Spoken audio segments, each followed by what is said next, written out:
Hey guys, it's Miss Slobodian with my final reading of Wonder. This is video number 21 and the last reading of this series of me reading Wonder.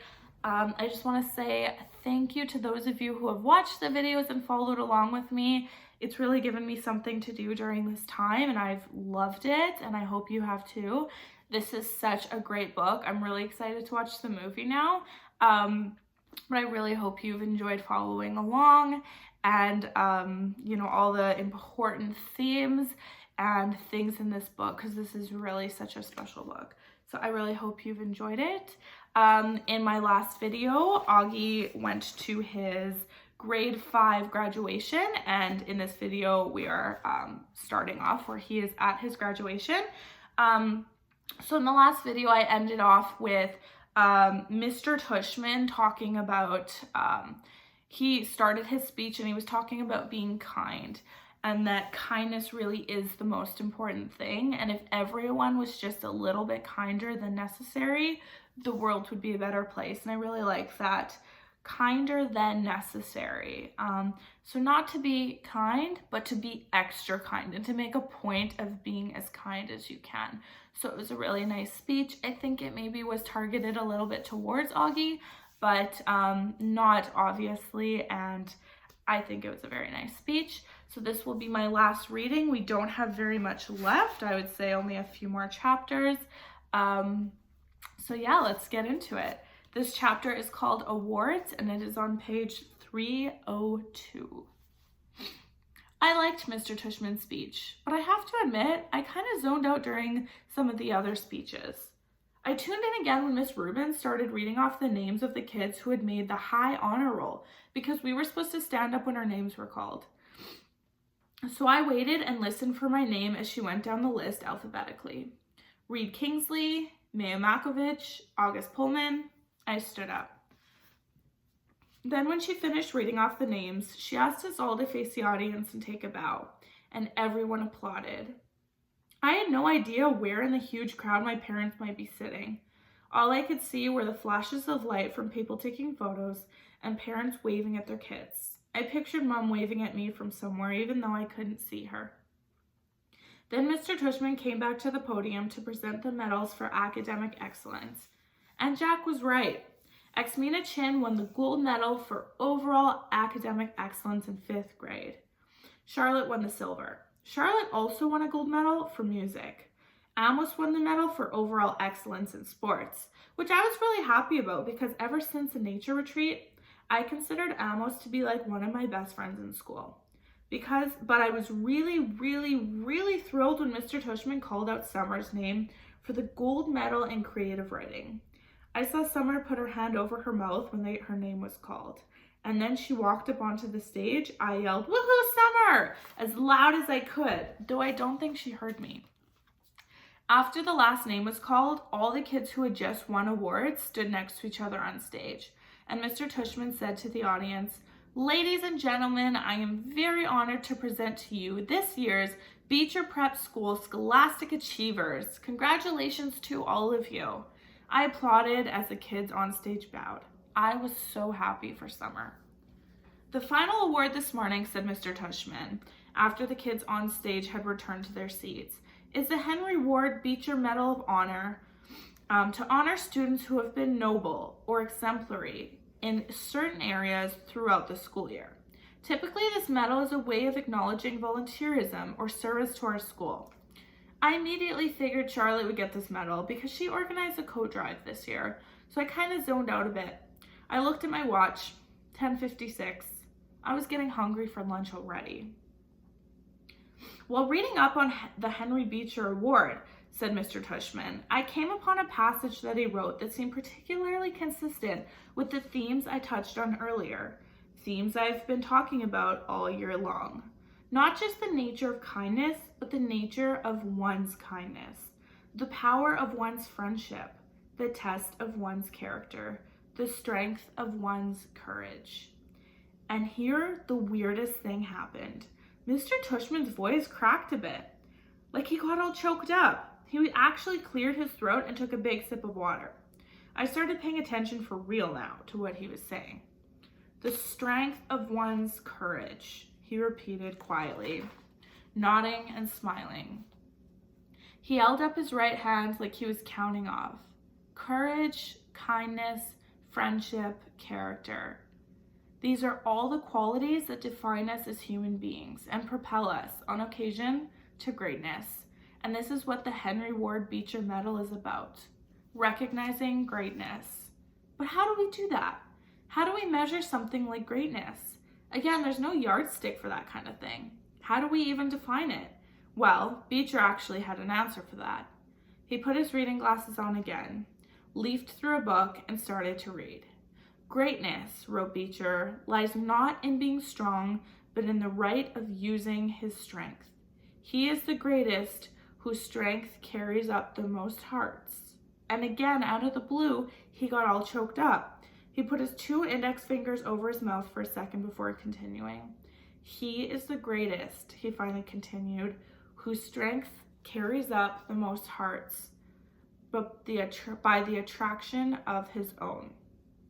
Without further ado, this year I'm very proud to award the Henry Ward Beecher Medal to a student whose quiet strength has carried up the most hearts. So, will August Pullman please come here to receive the award? Okay.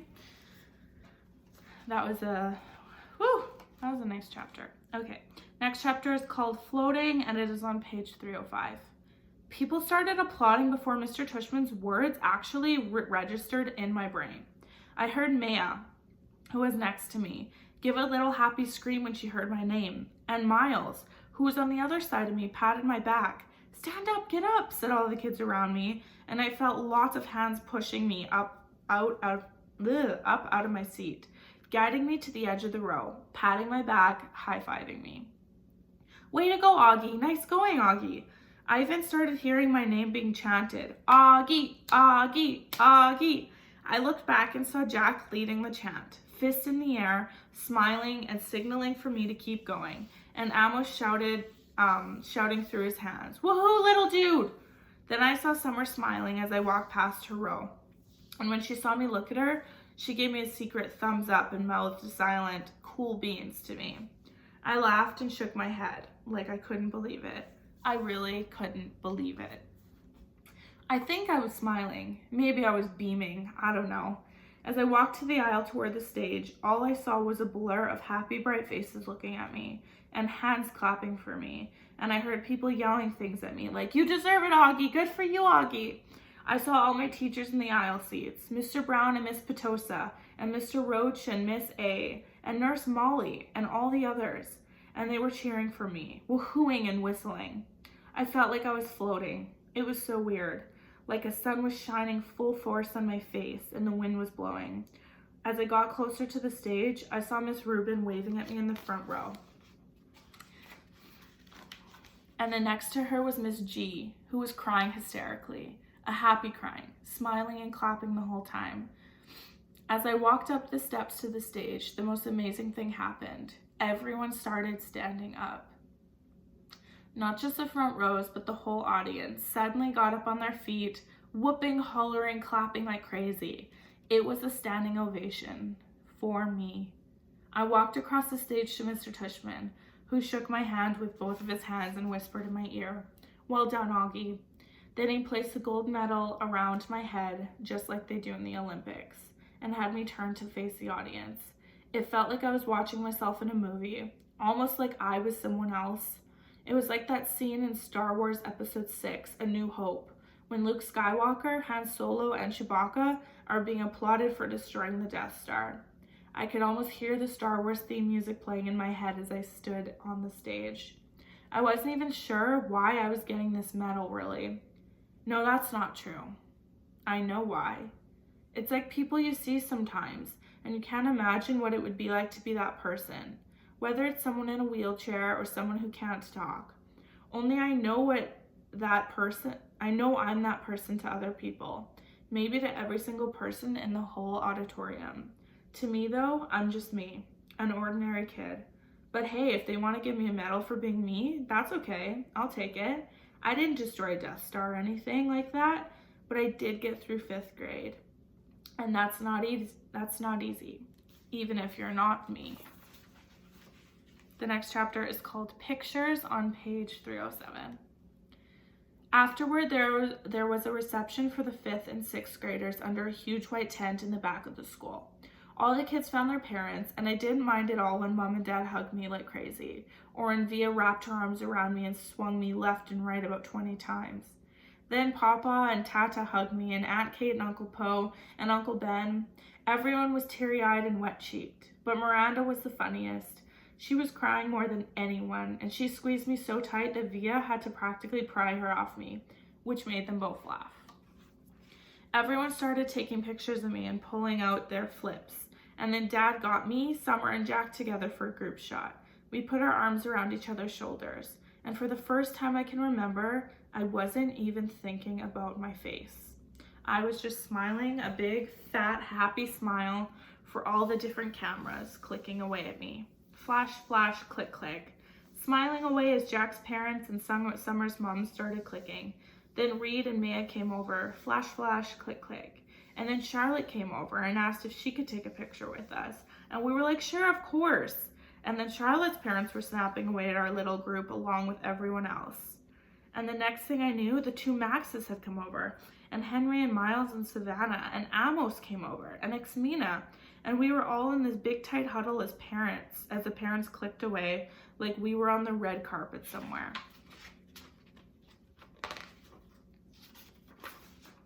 Luca, Isaiah, Nino, Pablo, Tristan, Ellie, I lost track of who came over. Everyone practically.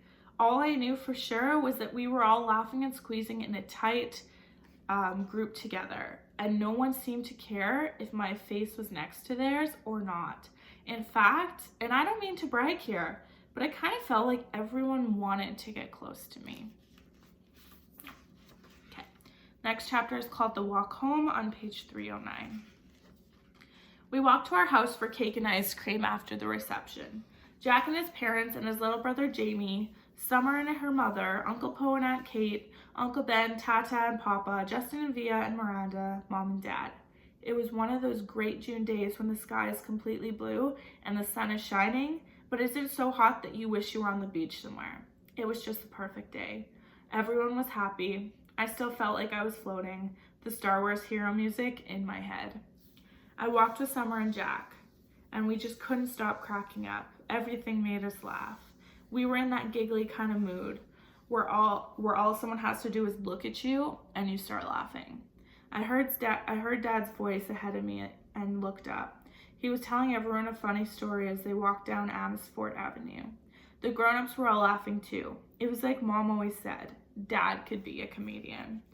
I noticed Mom wasn't walking with the group of grown-ups, so I looked behind me. She was hanging back a bit, smiling to herself as she was thinking of something sweet. She seemed happy. I took a few steps back and surprised her by hugging her as she walked. She put her arm around me and gave me a squeeze. Thank you for making me go to school, I said quietly. She hugged me close and leaned down and kissed the top of my head. Thank you, Auggie, she answered softly. For what? For everything you've given us, she said, for coming into our lives, for being you. She bent down and whispered in my ear, you really are a wonder, Auggie. You are a wonder. And that is the end of the book. I'm like, oh, so sweet. It's so nicely written. So I'm going to read this next part. It's in the appendix. It starts on page 311, and it is all of Mr. Brown's precepts. So I'm going to read that. So his September precept. When given the choice between being right or being kind, always choose kind. Okay, his October precept. Your deeds are your monuments. November. Have no friends not equal to yourself. December. Fortune favors the bold. January. No man is an island entire of itself. February. It is better to know some of the questions than all of the answers. March.